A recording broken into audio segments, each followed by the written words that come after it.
Good morning students.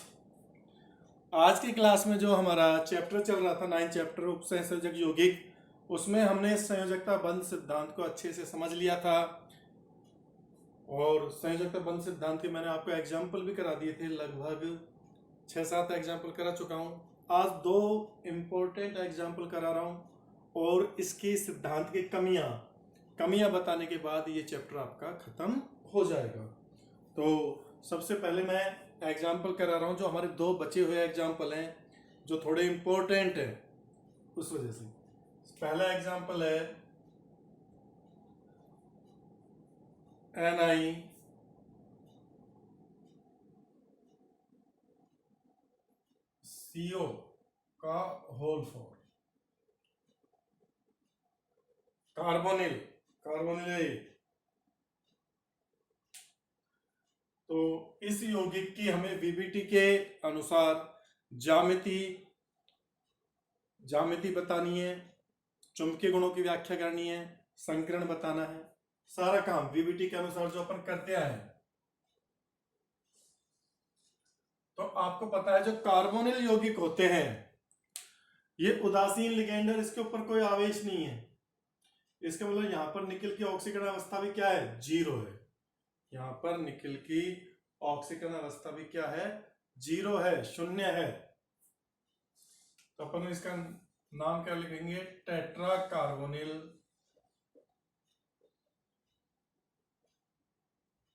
निकल 0। ये tetra carbonyl 0। यहां पर निकल का ऑक्सीडेशन नंबर भी क्या है, आपका 0 है। निकल का ऑक्सीडेशन नंबर भी क्या है, हाँ 0 है। तो Na का ऑक्सीडेशन नंबर 0। अब इसका इलेक्ट्रॉनिक विन्यास लिखो, निकिल मन फेंको नी 28वें नंबर पे आ रहा है। ऑर्गन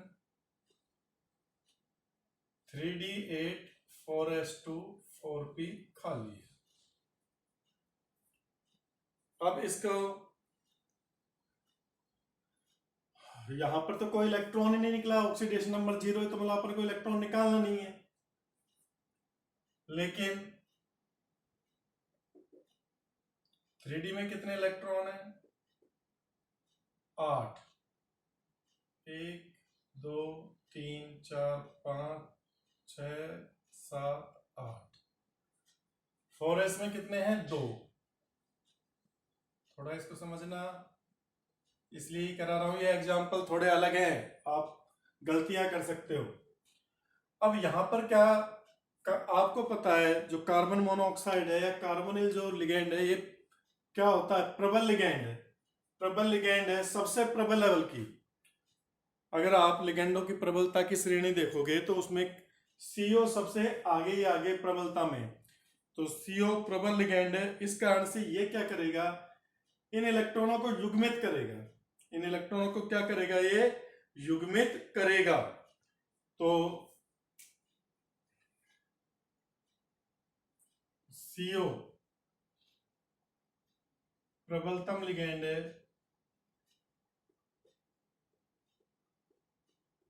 है, अतः इलेक्ट्रॉनों का युग्मन होगा। अब इलेक्ट्रॉनों का युग्मन होगा तो कैसे होगा, ये इलेक्ट्रॉन भी, ये वाला भी इधर आ जाएगा और ये वाला भी इधर जाएगा। तो संकरण जो होगा, क्योंकि 4 लिगेंड है, तो या तो DsP2 हो सकता है या sp3 हो सकता है। तो अंदर वाले D तो पूरे भर गए, ये 3D, ये 4s और ये 4p। ये इलेक्ट्रॉन भी यहां चले जाएंगे तो आपके ये तो पूरे भर जाएंगे, युग्मित हो जाएंगे। तो s और p बचेंगे, तो sp3 संकरण होगा। अतः sp3 संकरण होगा। अब देखो, Ni उत्तेजित अवस्था में इसमें 10 इलेक्ट्रॉन हो जाएंगे। अब 8 तो ये थे और 2 ये और आ जाएंगे, और आपका 4s खाली हो जाएगा और 4p भी खाली हो जाएगा। 3D 4S 4P। तो ये 4 sp3 संकरण हो जाएगा। अब NiCO का होल 4 कैसे बनेगा? ये तो ऐसे कैसे रह जाएंगे,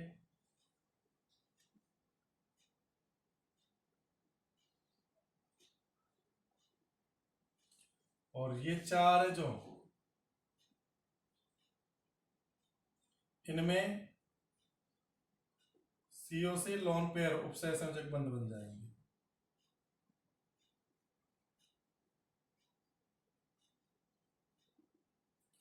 ठीक है भाई, sp3 संकरण हो गया। ज्यामिति क्या होगी sp3 संकरण की? चतुष्फलकीय। कैसी ज्यामिति होगी आपकी? चतुष्फलकीय ज्यामिति होगी। 4 उपसह संयोजक बंध बने तो ज्यामिति चतुष्फलकीय।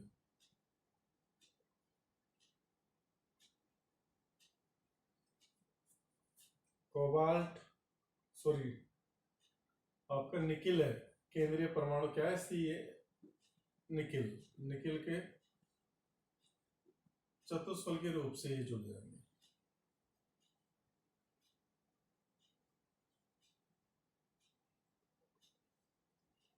तो चतुष्फलकीय ज्यामिति होगी। वही 109 डिग्री 28 मिनट का कोण, 109 डिग्री 28 मिनट का कोण हो गया। अब बात आती है चुंबकीय गुणों की।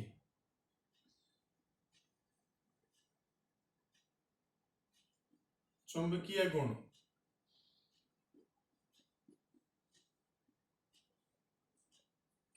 चुंबकीय गुण कैसे निकालोगे? देखो यौगिक में अयुग्मित इलेक्ट्रॉन है क्या? नहीं है। देखो ये सारे युग्मित हो चुके हैं, ये सारे युग्मित ही हैं, लोन पेयर है, तो अयुग्मित इलेक्ट्रॉन नहीं है। अनपेयर्ड इलेक्ट्रॉन या अयुग्मित इलेक्ट्रॉन अनुपस्थित है, अनुपस्थित। अतः प्रतिचुंबकीय होगा, प्रतिचुंबकीय। कैसा होगा ये? प्रतिचुंबकीय होगा। और रंगहीन होगा।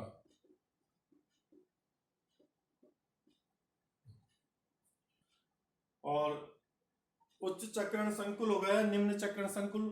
तो अयुग्मित इलेक्ट्रॉन नहीं है, अयुग्मित इलेक्ट्रॉन नहीं है, तो यह निम्न चक्रण संकुल होगा, निम्न चक्रण संकुल।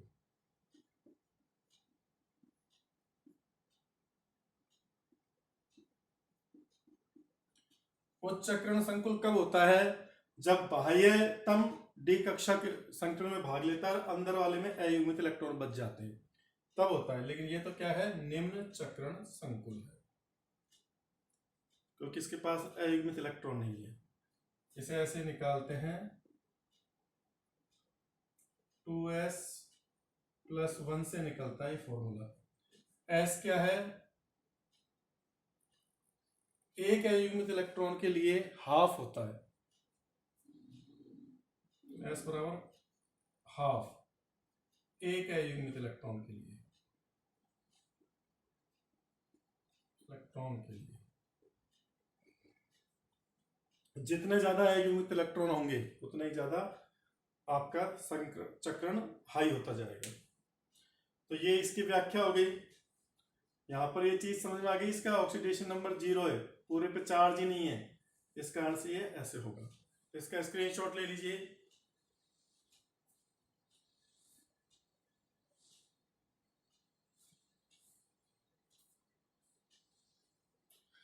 स्क्रीनशॉट ले लो भाई, फिर दूसरा एग्जांपल कराऊंगा, उसके बाद इसकी कमियां।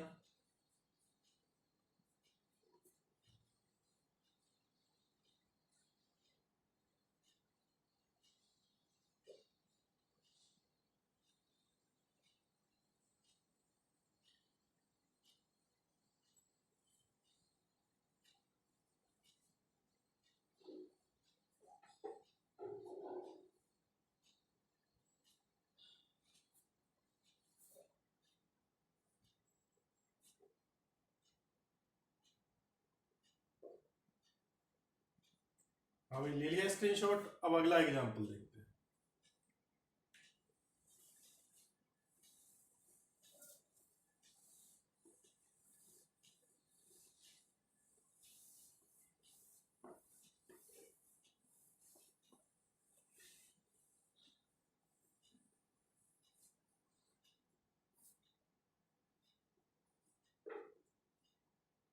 अगला एग्जाम्पल है,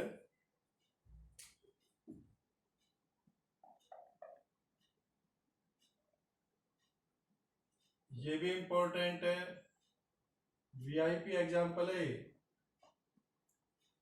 CuNH3 का होल 4 प्लस 2। क्या है? CuNH3 का होल 4 प्लस 2। इसका नाम क्या होगा? टेट्रा एमीन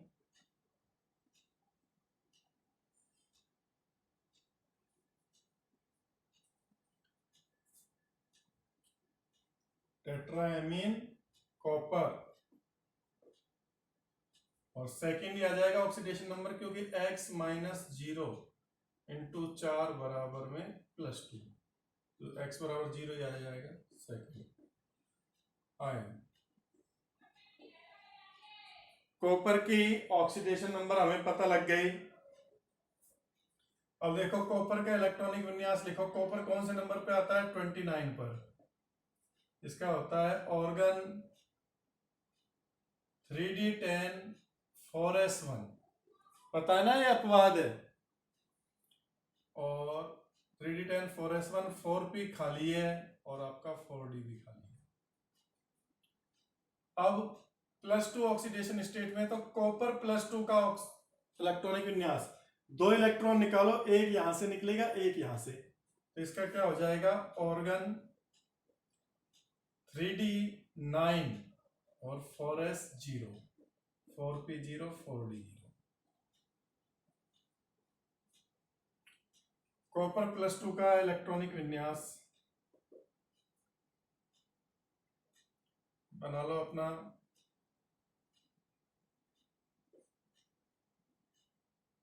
3D9 है, 1 2 3 4 5 6 7 8 9।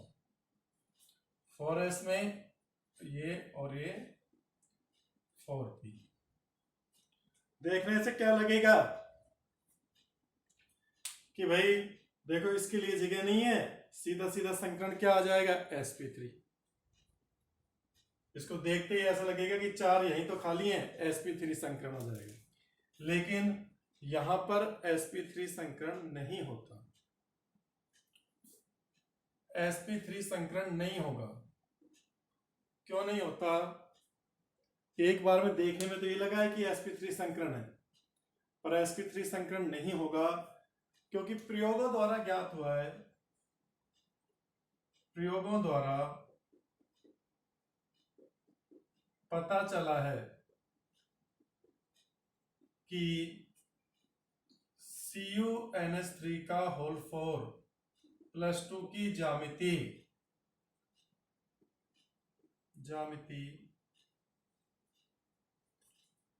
वर्गाकार समतलीय है, समतलीय है। अतः sp3 संकरण नहीं हो सकता, नहीं हो सकता। चलो sp3 संकरण नहीं होता, तो अपन क्या करेंगे इसमें कि इसको उत्तेजित, ये उत्तेजित होकर अपने एक इलेक्ट्रॉन को अगर यहां भेज दे तो dsp2 संकरण तो हो सकता है। ये उत्तेजित करके इसको यहां भेज दे तो dsp2 संकरण हो सकता है। तो कॉपर +2 है। ये तो देखो पहली कंडीशन थी। अब अपन दूसरी उस पर स्थिति पे विचार कर रहे हैं कि अगर वर्गाकार समतलीय है तो संकरण कौन सा होगा? dsp2। वर्गाकार समतलीय ज्यामिति कब होती है? जब संकरण क्या होता है? dsp2। sp3 तो है नहीं, क्योंकि प्रयोगों से इसकी ज्यामिति देखी गई तो वो वर्गाकार समतलीय आई। इसका मतलब sp3 संकरण तो होगा नहीं। हालांकि अपना तो sp3 संकरण आ रहा था VBT से, पर sp3 संकरण नहीं होगा। उसका रीजन ये है, आप नोट कर लो।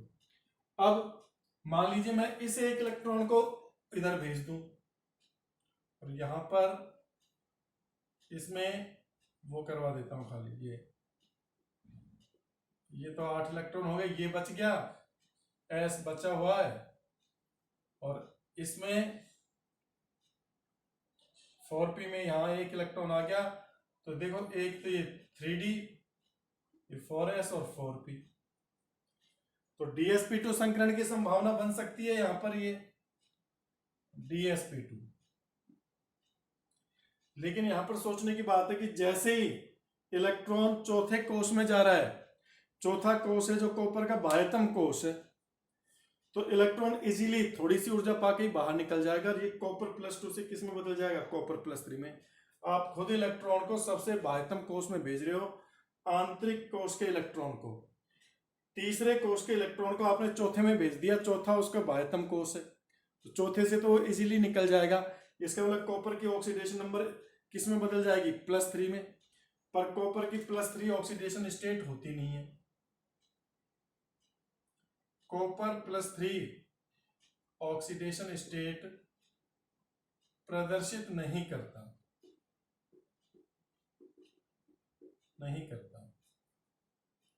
अतः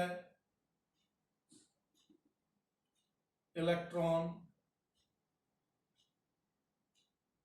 चौथे 4th कोष में भी नहीं जाएगा, वह dsp2 संकरण भी नहीं होगा,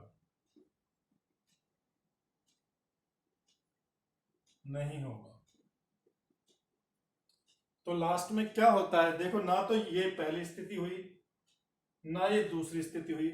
अगर अपने एक इलेक्ट्रॉन को बाहर भेजते हैं तो इलेक्ट्रॉन तो इजीली निकल जाएगा और ये कॉपर +3 में बदल सकता है, और कॉपर +3 ऑक्सीडेशन स्टेट होती नहीं है, इसका मतलब ये इलेक्ट्रॉन यहीं रहेगा, इधर नहीं आएगा।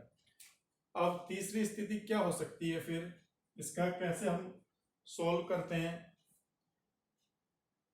तीसरी पोजीशन बता रहा हूं मैं, कॉपर +2,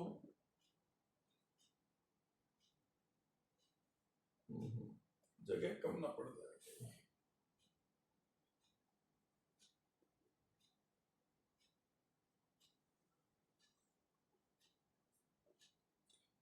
ये ऐसे कैसे रहेंगे, एक इलेक्ट्रॉन यहीं रहेगा, ये 4s, ये 4p और ये 4d, तो होगा क्या, ये 4s 4p और 4d, तो एक s का, 2p के और एक d का, देखो ये 3 और एक ये भाग लेंगे और संकरण sp2d, जिसको अपन dsp2 संकरण भी कह सकते हैं, ये तो अंदर ही रहेगा, और sp ये जो संकरण होगा वो होगा sp2d, एक p कक्षक भाग नहीं लेगा, क्योंकि एक अगर ये भाग ले लेता है तो sp3 संकरण हो जाएगा, sp3 संकरण हो नहीं सकता, तो यहां पे संकरण होगा sp2d, sp2d का मतलब वही है dsp2 संकरण, और ज्यामिति क्या होगी, वही होगी आपकी समतल वर्गाकार। तो इस तरह से इसकी क्या होगी व्याख्या, अतः यहां संकरण sp2d होगा, जिसको अपन dsp2 भी बोल सकते हैं। अगर देखो आपके बोर्ड में क्वेश्चन आता है तब तो आप इसको dsp2 भी लिख सकते हो,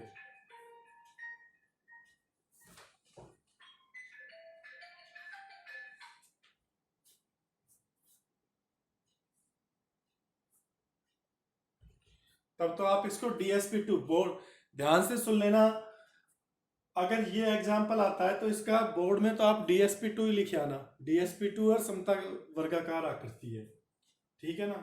लेकिन अगर आप नीट का या जेई मेंस का एग्जाम देते हो, जेई एडवांस का, तो वहां पर आपको अगर ये क्वेश्चन आता है और ऑप्शन में ये भी लिखा हो और dsp2 भी लिखा हो, तो आप मोर करेक्ट ये है sp2d, इसको सही करना, ठीक है ना। अच्छे से समझ लो, बोर्ड में आता है तो DSP2 ही बता देना। बोर्ड के लिए DSP2 संस्करण इसमें, और कंपटीशन एग्जाम नीट और जेई इसके लिए ये आएगा। दोनों पॉइंटों को ध्यान रखो। बोर्ड वाले तो इसको DSP2 ही मान के कर देते हैं कि DSP2 संस्करण है। ज्यामिति वही आती है, बस एक अयुग्मित इलेक्ट्रॉन है तो इसमें चुंबकीय गुण आ जाते हैं। ज्यामिति समतल वर्गाकार बनेगी, वर्ग समतलीय, और जो आपका न्यू है अंडरवुड में n+2, तो एक अयुग्मित इलेक्ट्रॉन है 1+2 अंडरवुड 3 बोर मैग्नेट्रॉन, और ये रंगीन होगा। तो इस प्रकार से इसकी क्या हो जाती है, व्याख्या हो जाती है। केवल ज्यामिति का चक्कर पड़ता है, बाकी वही आ जाती है। तो ये थोड़ा सा अपवाद वाला क्वेश्चन था, इसलिए मैंने इसको आपको क्लियर किया है। अब देखते हैं अपन, इसका स्क्रीनशॉट ले लो भाई। यहाँ पे ये पता लग गया sp2d संकरण क्यों है, क्योंकि एक इलेक्ट्रॉन चौथे कोष में जाते ही वो इलेक्ट्रॉन फिर बाहर निकल जाता है और कॉपर+2 से कॉपर+3 में आ जाता है। और कॉपर की दो ही ऑक्सीडेशन स्टेट होती है, +1 और +2। +3 ऑक्सीडेशन स्टेट का अस्तित्व ही नहीं है, ये प्रदर्शित ही नहीं करता, इसलिए चौथा कोष में इलेक्ट्रॉन जाएगा नहीं, यहीं रहेगा। तो फिर संकरण sp3 हो नहीं सकता, क्योंकि प्रयोगों से पता लगा ज्यामिति वर्गाकार समतलीय। तो फिर संकरण के लिए अपन ने क्या किया, एक S 2 P और एक D, तो वही DSP2 संकरण हो गया ये, ठीक है ना। बस बात ये है कि अंदर वाले D को उसने भाग नहीं लिया, बाहर वाले ने लिया है। ये बाह्य कक्षक संकुल है। कैसा संकुल है, बाह्य कक्षक संकुल।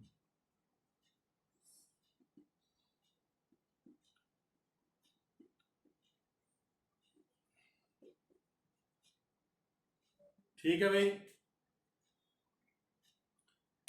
स्क्रीनशॉट ले लो इसका। अब VBT की कमियां, संयोजकता बंध सिद्धांत की क्या क्या कमियां हैं वो नोट कर लीजिए। वैसे तो आपके नोट्स में है, PDF फाइल जो भेजी है उसमें मैं बता देता हूं क्या क्या कमियां हैं।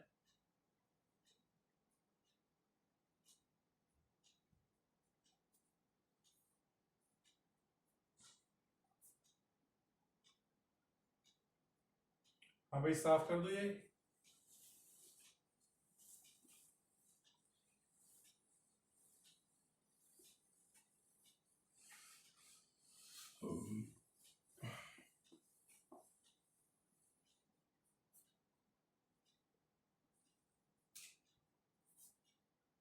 VBT की कमियां,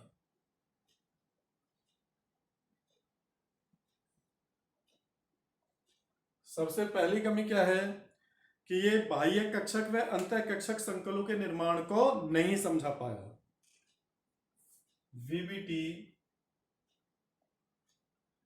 बाह्य कक्षक व अंतः कक्षक संकुल निर्माण को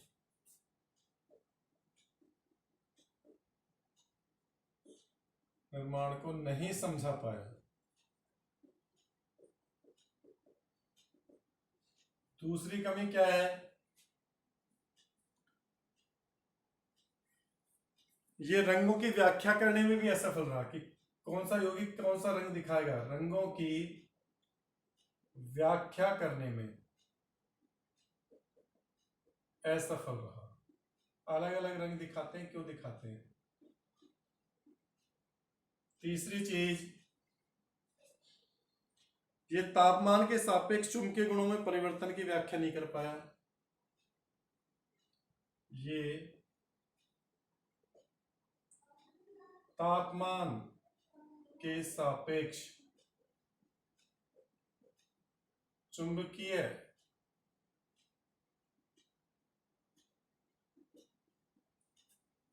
गुणों में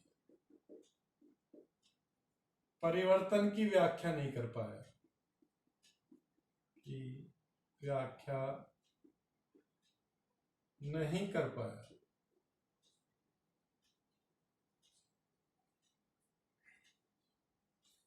और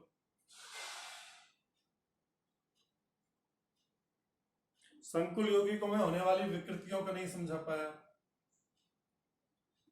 संकुल यौगिकों में पाई जाने वाली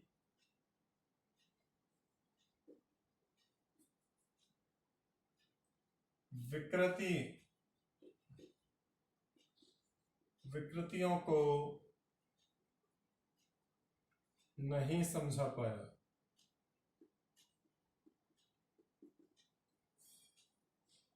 और लास्ट, चुंबकीय गुण व रंगों के गुणात्मक मान को केवल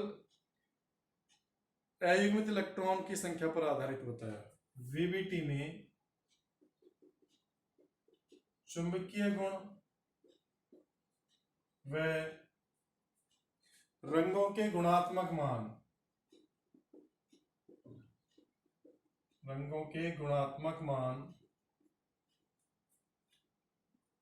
अयुग्मित इलेक्ट्रॉनों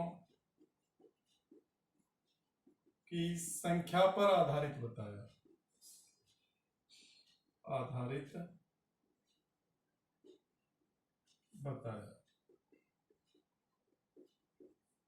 ये आपके 4 पॉइंट हैं, जो 5 पॉइंट जो इसकी कमियों को बताते हैं। नोट कर लेना, थ्योरेटिकल है, मुश्किल आएगा क्योंकि शायद तुम्हारी बुक में तो दे भी नहीं रखा ये वीबीटी की कमी। कल से जो हम शुरू करेंगे वो सीएफटी शुरू करेंगे। सीएफटी किस प्रकार से रंगों की और चुंबकीय गुणों की व्याख्या करती है, डी कक्षकों का विपाटन, उस पर आधार। देखो वीबीटी का आधार तो क्या था कि संयोजकता बंध सिद्धांत ये कहता है कि केंद्रीय धातु परमाणु और लिगैंड के मध्य उपसह संयोजक बंध बनते हैं। क्या बनते हैं? उपसह संयोजक बंध। लोन पेयर साझा होता है इलेक्ट्रॉनों का। लेकिन सीएफटी इस पर आधारित नहीं है। सीएफटी केंद्रीय धातु परमाणु को धनायन मानती है, लिगैंड को ऋणायन, क्योंकि लिगैंड पे लोन पेयर होते हैं या ध्रुवीय अणु होते हैं, वो विद्युत ऋणताओं में अंतर होता है उनकी में। तो इस कारण से वहां पर अपन आयनिक सिद्धांत के आधार पर पढ़ेंगे, डी कक्षकों के विपाटन को पढ़ेंगे। तो इंपॉर्टेंट है सीएफटी भी। कंपटीशन के लेवल पर ये वीबीटी और सीएफटी में से बहुत क्वेश्चन आते हैं, तो आप इसको ढंग से पढ़ें। आज के लिए इतना काफी है।